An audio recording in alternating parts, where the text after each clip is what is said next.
Case എനിക്ക് ഒരു കാര്യം പറയണമെന്ന് തോന്നി കേട്ടോ. ഇതിനിപ്പോ ആരെന്ത് പ്രശ്നമാക്കി എടുത്താലും എനിക്കൊരു കുഴപ്പമില്ല.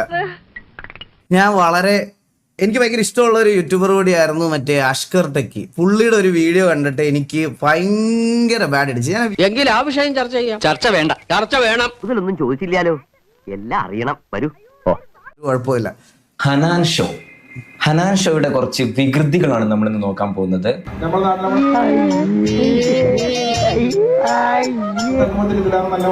നമ്മുടെ നാട്ടില് കുടുംബസംഗമത്തിൽ ഇതിലേറെ നല്ല മൈക്ക് കിട്ടും. അഹങ്കാരമാ. ഇത് പറയാതിരിക്കാൻ പറ്റത്തില്ല. ഒറ്റ കാര്യം ഗൈസ്, ഞാൻ പറയാം.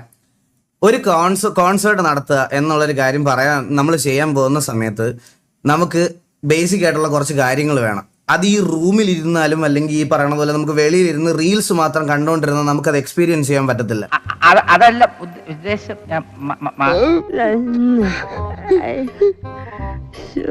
ഇങ്ങനെ കുറെ കാര്യങ്ങളുണ്ട്, കുറെ സ്പീക്കേഴ്സ്. ഇതൊന്നും പ്രൊവൈഡ് ചെയ്യാതെ പുള്ളിയെ പുറത്തെ രാജ്യത്ത് ഒരു പരിപാടിക്ക് വിളിക്കണ സമയത്ത് അത് പ്രൊവൈഡ് ചെയ്തില്ലെങ്കിൽ അത് ആ കോർഡിനേറ്റ് ചെയ്ത ആൾക്കാരുടെ ഇഷ്യൂ തന്നെയാണ്. ഇപ്പൊ നിനക്ക് കാര്യങ്ങൾ മനസ്സിലായി. ക്വാളിറ്റി അല്ലെങ്കിൽ നല്ലൊരു ക്വാളിറ്റി ക്യാമറ വെച്ചിരിക്കുന്നത് എന്തുകൊണ്ടാ? ബ്രോയുടെ സാധനം നല്ല ക്വാളിറ്റിയിൽ ആൾക്കാരിലേക്ക് എത്താൻ വേണ്ടിയിട്ടാ. ആൻഡ് ലോകയിലെ പാട്ട്, ലോക പോലെ ഇത്രയും ഹൈ ബഡ്ജറ്റ് ആയിട്ടുള്ള ഹൈ ഏണിങ്സ് ഉണ്ടാക്കിയ ഒരു ഫിലിമിൽ പാട്ട് പാടിയ ഒരു റെപ്യൂട്ടഡ് സിംഗറിന് ഇത്രയും ഹേറ്റ് ഒക്കെ കൊടുക്കേണ്ട ആവശ്യം എന്താ? പോലും ഇവിടെ നമുക്ക് പ്രൊവൈഡ് ചെയ്തിട്ടില്ല. ഹനാൻഷ വന്നിട്ട് ഇവിടെ കുത്താനായിട്ട് ഒരു കേബിൾ പോലും ഇല്ലെന്ന് പറഞ്ഞ് തിരിച്ചു പോവുക.